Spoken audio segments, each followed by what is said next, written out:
Have you ever wondered why sketches work? It's really about giving you an idea or a starting point on where you want to put your papers and how you're going to pull it together. Hi everybody, it's Kathy here and I'm coming along today with a Scrapasketch Creative Team layout for sketch number 191. Lisa Sikorsky runs Scrapasketch on Facebook, and she also has a shop where you can download and print her amazing printables for a small fee.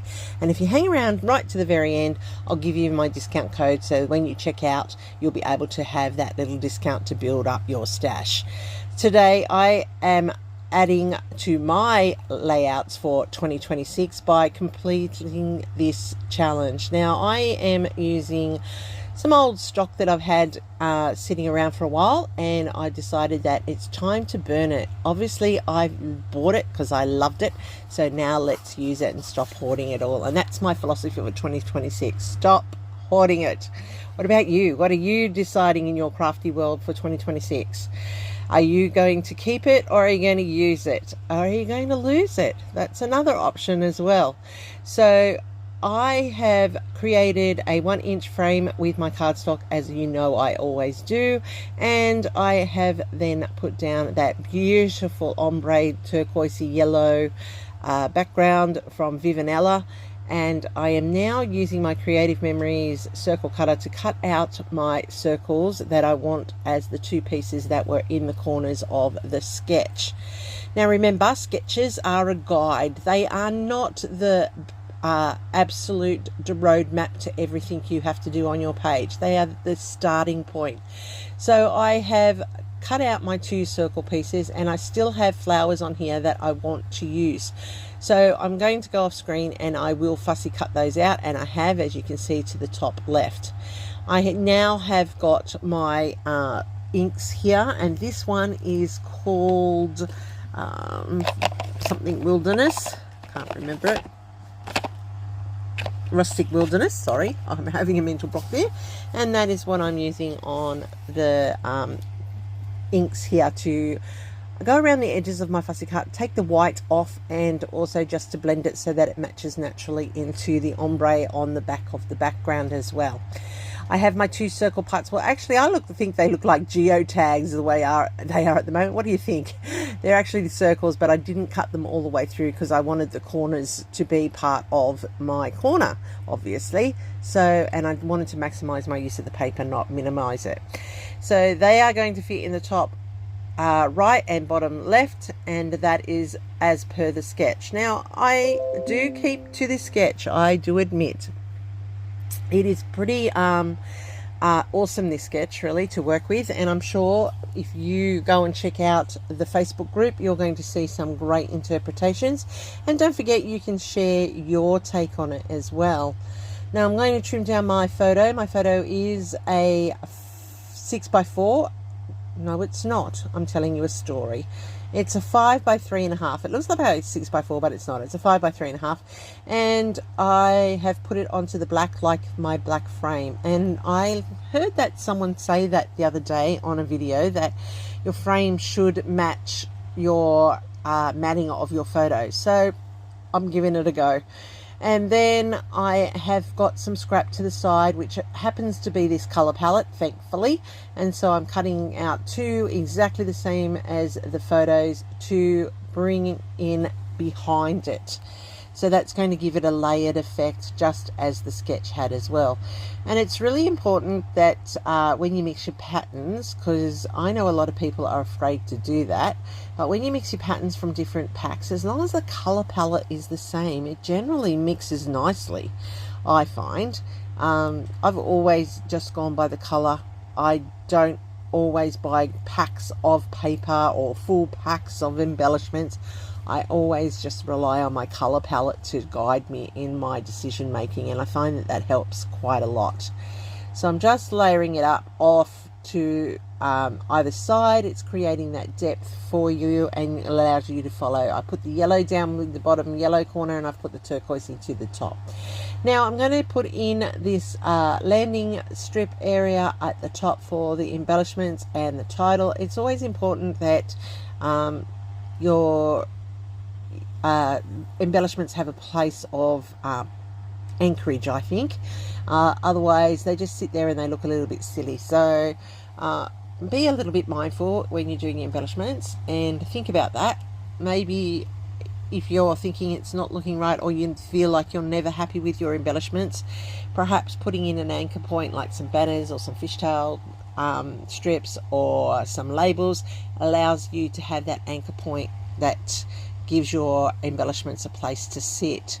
So I am putting in the 3 levels here. Now you'll see that the yellow is not big enough for what I want it to do, or not to match the sketch. So I am actually going to put in 2 strips of it, and I decide that once I realize that it's not long enough.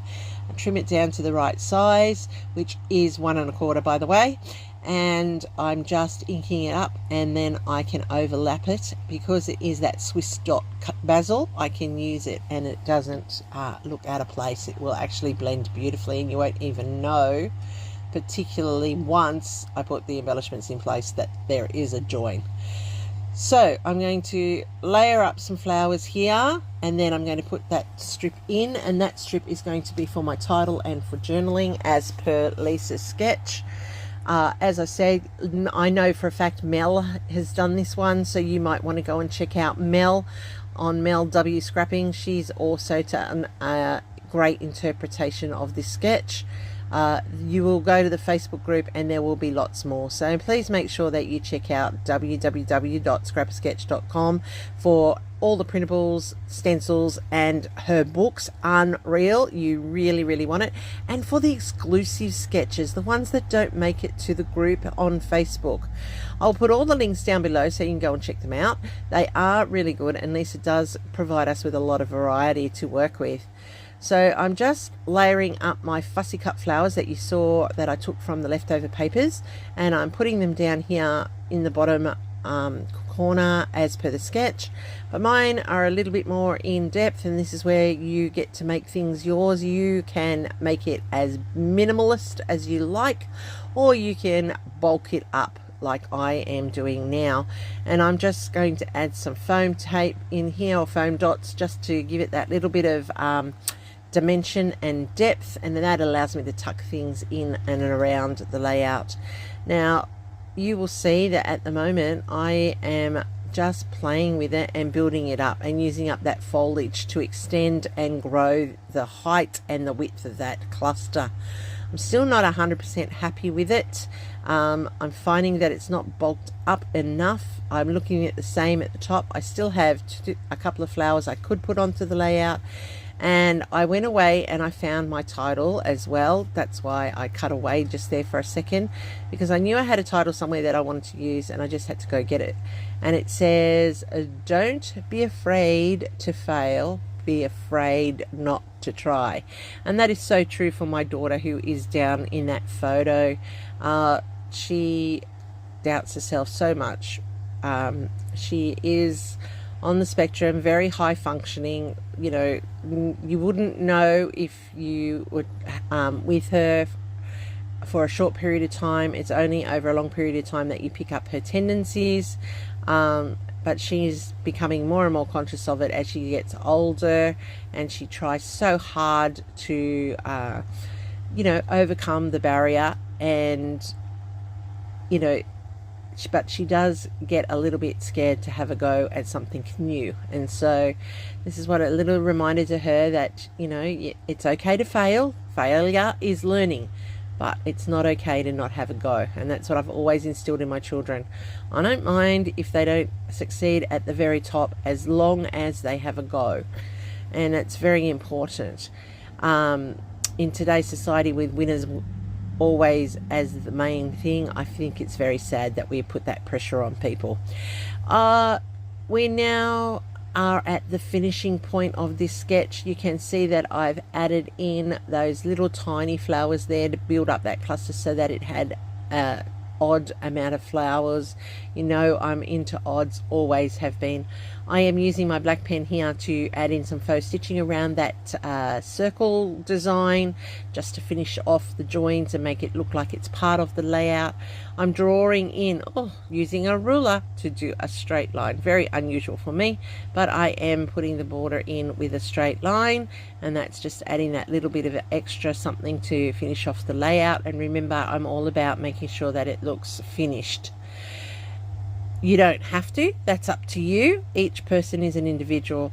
With the yellow here, I'm drawing a messy line, and that shows you the difference between my straight line and the messy line, and that's to make the yellow pop off the background.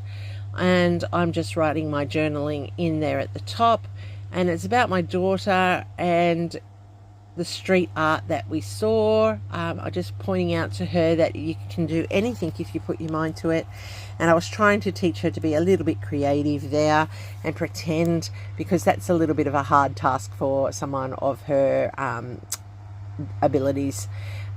She, like I said, isn't like, she's fantastic with animals. She is just a natural empath with them, but with people, yeah, she just doesn't get it sometimes, and that's okay, because we're all individuals and we all have our strengths and our challenges. So I've just popped in some pops of color here, and I flattened them, of course. Now here we go. I am adding in my date. My goal for 2026 is try to remember to do that a little bit more, and I am happy with how this turned out. Now, this is a great sketch. Don't forget to go and check it out on the Facebook group. I will put all the links down below for you. And as I said, I know for a fact Mel W from Mel W Scrapping has done this one as well. So go and check out her beautiful work, and also all the other players who are playing along on the Facebook group, because we love to see what you do to Lisa's sketches. And trust me, I learn lots by watching what you do with sketches as well. So yes, a sketch is a kick-off point. A sketch gives you ideas. It's not the be-all end-all, but it does make it a little bit easier when you're starting out with your layouts. So thanks for watching, everybody. I really do appreciate it. Remember, like I said, Lisa has her own shop now. There's Facebook, there's Instagram, and if you hang out and you go and use my checkout point, Kathy Loves to Scrap 10, you will get a 10% discount. Don't forget to hype me. Don't forget to give me a thumbs up. And if you're new, don't forget to subscribe to me. Thanks for watching, and see you in the next video.